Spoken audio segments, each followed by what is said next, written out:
तो पता ये चला सिर्फ करामतें सुनने के लिए मत आया करो, बल्कि गौसे आजम की करामत हमसे कह क्या रही है, उसका सबक क्या मिल रहा है।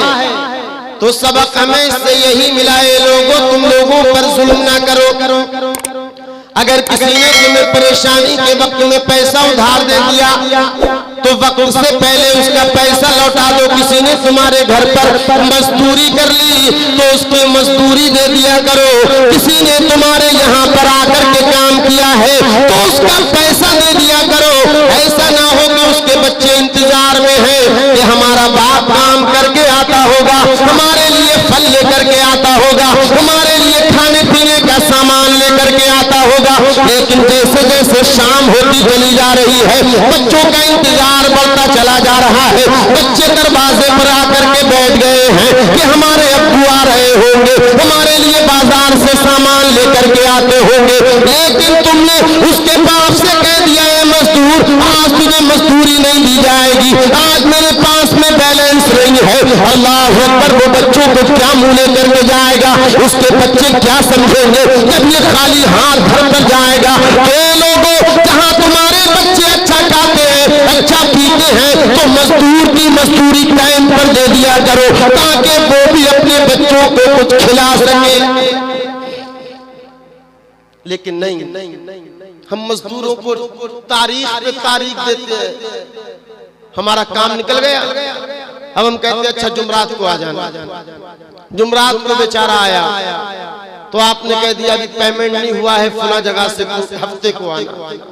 अब वो हफ्ते के लिए आ रहा है, आप उसको तारीख पर तारीख दिए चले जा रहे हैं। अल्लाह अकबर। तो ऐसे वक्त में जब एक मजलूम अल्लाह की बारगाह में तुम्हारे लिए दुआ किया करता है, तो जब कोई मजलूम उसके दिल से आह निकलती है तो अल्लाह रब्बुल इज्जत की बारगाह तक कोई पर्दा हायल नहीं हुआ करता है, बल्कि उसकी दुआ, उसकी बददुआ अल्लाह की बारगाह में कबूल होती है। सुभान अल्लाह। लिहाजा तुम्हें किसी ने उधार दे दिया है तो उसका पैसा चुकाओ। अगर तुमने किसी से सामान ले लिया है तो उसके सामान का पैसा दो। कहीं ऐसा ना हो कि तुम्हारा इंतकाल हो जाए और तुम सबके हक मार करके चले जाओ। तो उन्हीं लोगों के ताल्लुक से मेरे आका ने मजमे में फरमाया, ए सहाबाए किराम ये बताओ कि मेरी उम्मत का कंगाल कौन है, तंगदस्त कौन है, भिखारी कौन है। सहाबा से सवाल किया मुस्तफा ने, तवज्जो देना इस पर।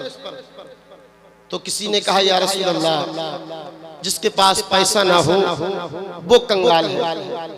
किसी ने कहा या रसूल अल्लाह जिसके पास जमीन जायदाद ना हो वो कंगाल है। किसी ने कहा कि जिसके पास खेतों खलियान दुकानों मकान ना हो वो कंगाल है। मुख्तलिफ सहाबा इकराम ने जवाब दिए। तो मेरे आका ने फरमाया मुझसे सुनो कि मेरी उम्मत का सबसे बड़ा कंगाल, सबसे बड़ा नंगा, सबसे बड़ा तंगदस्त कौन है। तो मेरे आका फरमाते कि दुनिया के अंदर एक इंसान नमाजें भी पढ़ता रहा, ज़कातें भी देता रहा, नेकियां भी करता रहा था, गरीबों की मदद भी किया करता था, बेवाओं का सहारा भी हुआ करता था, बड़ी नेकियां दुनिया में करके गया। हर साल उम्रा भी करता था, लेकिन जब दुनिया से गया था ना तो किसी पड़ोसी की जमीन छीन करके गया, किसी का उधार ले लिया तो उसका दे करके नहीं गया, किसी का पैसा मार करके गया। अब ये कयामत में चला गया। नेकियां तो बहुत लेकर के गया, पूरा पिटारा लेकर के गया है नेकियों का, लेकिन मेरे आका फरमाते हैं इसके पास में कयामत में नेकियों की बहुत लंबी चौड़ी गठरी होगी।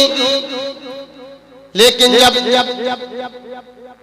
हिसाबो किताब हो रहा होगा तो हर इंसान एक मजदूर अल्लाह की बारगाह में कहेगा, ए मेरे मौला मैंने इसके यहाँ पर मजदूरी की थी, इसने मजदूरी नहीं दी थी। तो अल्लाह पाक कयामत में कहेगा, ये बंदे इसकी मजदूरी दे, पैसा दे।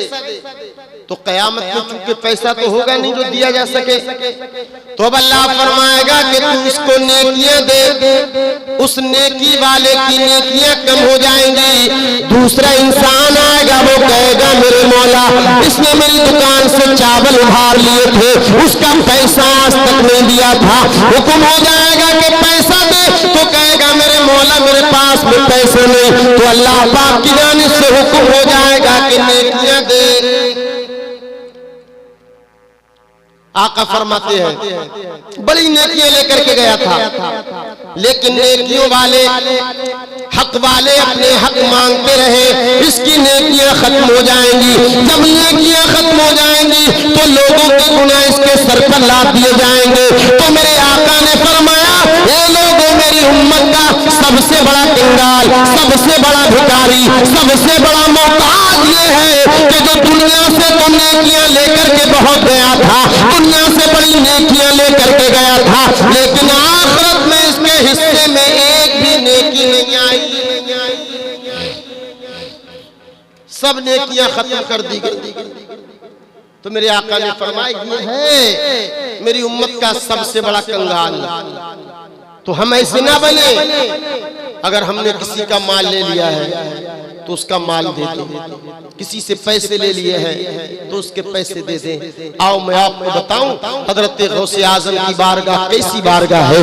अल्लाह अकबर। हजरत गौसे आजम की बारगाह में मेरे गौसे आजम का एक मुरीद आया, मस्ताना दीवाना परवाना फरजाना आया, आकर के कहने लगा हजरत गौसे आजम आप जानते हैं कि कहत साली का आलम है, चरिंदो परिंद पानी के लिए परेशान है, शजरो हजर सूखते चले जा रहे हैं। हजरत गौसे आजम मेरे अहलो अयाल फाके की नौबत पर आ गए हैं, फाके पर फाका किए चले जा रहे हैं, बच्चे भूख से तड़पते नजर आ रहे हैं। हजरत गौसे आजम मुझे खाने के लिए कोई सामान दे दिया जाए। तो मेरे गौसे आजम ने अपने खादिम से फरमाया कि इसको जौ दे दिए जाए, जौ कुछ शेर कुछ किलो जौ निकाले गए, उसको दे दिए गए, गेहूं दे दिए गए।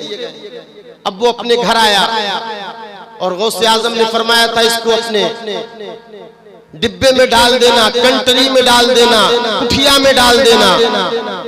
अब इसने उसको ला करके डिब्बे में बंद कर दिया। अब इसकी बीवी रोजाना उससे चावल निकाला करती थी, गेहूं निकाला करती थी, बना लिया करती थी। अल्लाह अकबर। महीने गुजर गए, कई महीने गुजर गए, लेकिन वो जौ गेहूं खत्म नहीं हो रहे हैं। तो एक मर्तबा उसकी बीवी कहने लगी ए मेरे शौहरे नामदार, आखिर देखे तो सही इस कंटरी के अंदर, इस कुठिया के अंदर कितने जौ मौजूद हैं कि हम रोजाना खाया करते हैं, लेकिन फिर भी कम नहीं हुआ करते हैं। उसके शौहर ने कहा चलो खोल करके देखते हैं, खोल करके देखते हैं। फरमाते हैं कि जैसे ही उसने उस डिब्बे को, उस कंटरी को खोल करके देखा तो जितने गौसे आजम ने गेहूं दिए थे उतने के उतने ही नजर आ रहे। अब इन्होंने उसको खाना शुरू किया, हफ्ता गुजरा, खत्म हो गए। अब ये फिर गौसे आजम की बारगाह में आया और आकर के कहने लगा हुजूर हम वो गेहूं खाते रहे लेकिन कभी कम नहीं हुए, एक हफ्ता पहले हमने उनको खोल करके देख लिया तो आज वो खत्म हो गए हैं। तो कुतुबुल अक़ताब ने फरमाया था, फर्दुल अफराद ने फरमाया था, गौसुल अब्बास ने फरमाया था ए मेरे मुरीद अगर तू गेहूं के डिब्बे को खोल करके नहीं देखता, अगर तू उस कंटरी को खोल करके नहीं देखता तो तू कयामत आ जाती, तू दुनिया से इंतकाल कर जाता, लेकिन वो गेहूं खत्म न होते तू खाता रहता।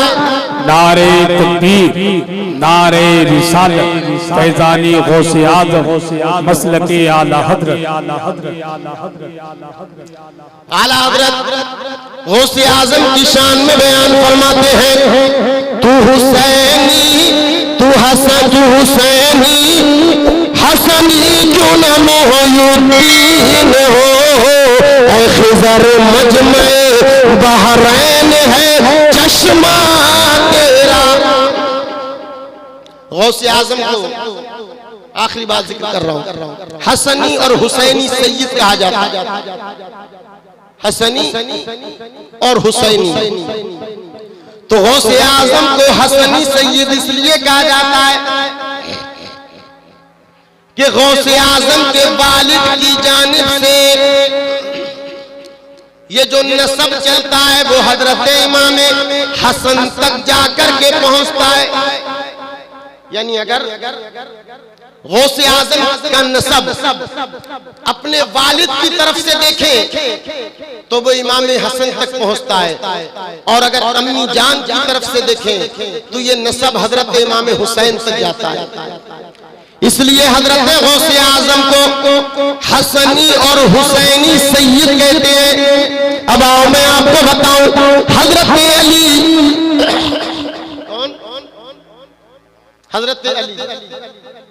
हजरत अली के बेटे हजरत हसन मुजतबा, हजरत हसन मुजतबा के बेटे हजरत हसन मुसन्ना, हजरत हसन मुसन्ना के बेटे हजरत अब्दुल्ला अल महज, हजरत अब्दुल्ला महज के बेटे हजरत मूसा अल जौन, हजरत मूसा अल जौन के बेटे हजरत अब्दुल्ला सानी, हजरत अब्दुल्ला सानी के बेटे हजरत मूसा सानी, और हजरत मूसा सानी के बेटे हजरत मूसा सानी के बेटे हजरत दाऊद, हजरत दाऊद के बेटे हजरत मोहम्मद, हजरत मोहम्मद के बेटे हजरत याहिया जाहिद, हजरत याहिया जाहिद के बेटे हजरत अब्दुल्ला, और हजरत अब्दुल्ला के बेटे हजरत अबू साले जंगी दोस्त, हजरत अबू साले जंगी दोस्त के बेटे शेख अब्दुल कादिर जीलानी।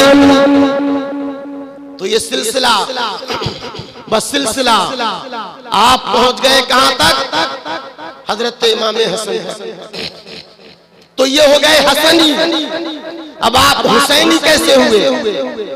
हजरत इमाम हुसैन के बेटे हजरत इमाम ज़ैनुल आबिदीन, हजरत इमाम ज़ैनुल आबिदीन के बेटे हजरत इमाम बाकर, हजरत इमाम बाकर के बेटे हजरत इमाम जाफर, हजरत इमाम जाफर के बेटे हजरत इमाम मूसा कासिम, हजरत इमाम मूसा कासिम के बेटे हजरत इमाम अली रजा, हजरत इमाम अली रजा के बेटे हजरत अबू अलाउद, हजरत सैयद अबू अलाउद्दीन मोहम्मद अल जब्बार, हजरत सैयद अबू अलाउद्दीन मोहम्मद के बेटे हजरत सैयद कमालुद्दीन, हजरत सैयद कमालुद्दीन के बेटे हजरत महमूद, हजरत महमूद के बेटे हजरत मोहम्मद, हजरत मोहम्मद के बेटे हजरत जमालुद्दीन, हजरत जमालुद्दीन के बेटे हजरत अब्दुल्ला सामई, हजरत अब्दुल्ला सामई की बेटी हजरत उम्मुल खैर फातिमा, हजरत उम्मुल खैर फातिमा के बेटे गौसे आजम।